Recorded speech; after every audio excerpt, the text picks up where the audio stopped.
Bonjour à tous et bienvenue sur boursicoté.com pour cette nouvelle analyse technique Forex, matières premières et crypto-monnaie avec une paire de devises euro-dollar qui s'est stabilisée aujourd'hui après avoir effectué un retour sur la zone des 1,0670. On est redescendu ici au niveau de la zone des 1,05 80 avant de se neutraliser ici. Donc on reste dans une perspective qui est baissière puisque nous sommes ici dans une tendance qui n'arrête pas de descendre.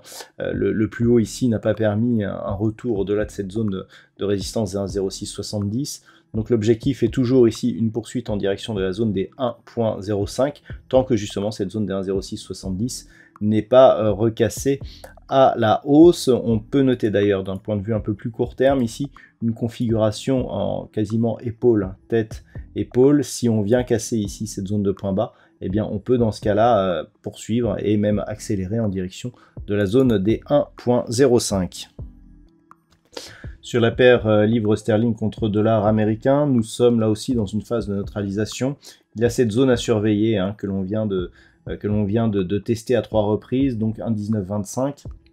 Cette zone pourrait être, en cas de cassure, je dirais, un prémisse d'une accélération baissière. Je rappelle que d'un point de vue un peu plus moyen terme, c'est ce niveau ici des 1,1850 qu'il faut surveiller au risque de voir se développer justement un gros signal de retournement moyen terme. Pour l'instant, donc, on a testé à 3 reprises cette zone.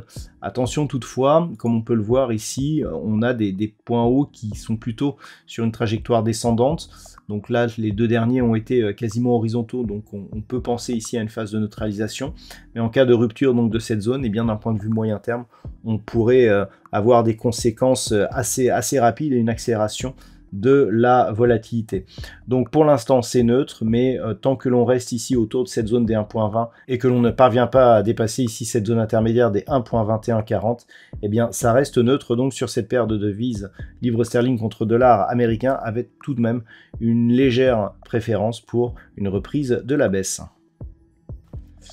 Sur l'or, il semblerait que l'on soit en train de marquer un signal de retournement. On avait ici cette dynamique, je vous avais indiqué que sur une rupture des 1850, on avait deux objectifs intermédiaires, dont un ici a été confirmé, celui de 1807 $ l'once, et puis on pouvait revenir ici sur cette zone des 1780. Alors on est presque en train ici d'invalider ce signal, puisque suite justement au contact sur la zone des 1807, si les cours repassaient au-delà de cette zone ici des 1850 $ l'once, on repartirait ici sur une dynamique haussière. Donc on est en train de tester ici cette précédente zone de point haut significatif.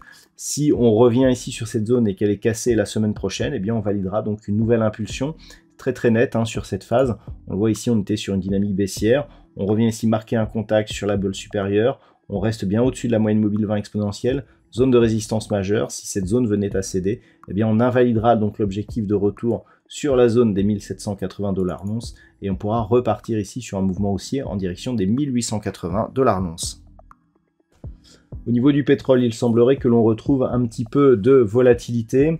Alors on était parti à la baisse dans un premier temps, on est descendu ici sur la zone des 76 $ le baril, avant de connaître une grosse remontée ici, puisqu'on est quasiment ici sur les 80 $ le baril. Alors une volatilité qui est fortement montée et qui pourrait donc changer la tendance.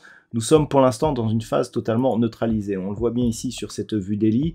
On avait ici une phase de baisse et là on temporise entre grossièrement 73 et 82 $ le baril. Pour l'instant on est toujours dans cette zone, mais le fait ici que l'on retrouve de la volatilité pourrait nous permettre de revenir ici sur cette zone des 82, voire de dépasser cette zone 82-84.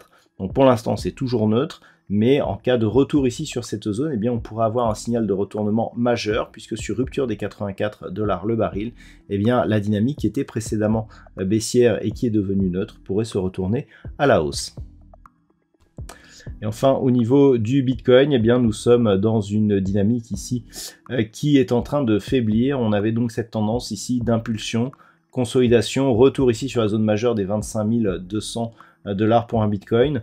Si on venait à casser ici cette zone des 21 300, eh bien la dynamique serait invalidée et on pourrait repartir à la baisse, confirmé en cela par une éventuelle rupture de la zone des 20 000 $ pour un Bitcoin. Donc pour l'instant, on n'en est pas là, on est toujours au-dessus, mais la semaine prochaine, voire ce week-end, il faudra surveiller une éventuelle cassure ici de ce niveau qui nous donnerait des signaux assez négatifs d'un point de vue court terme.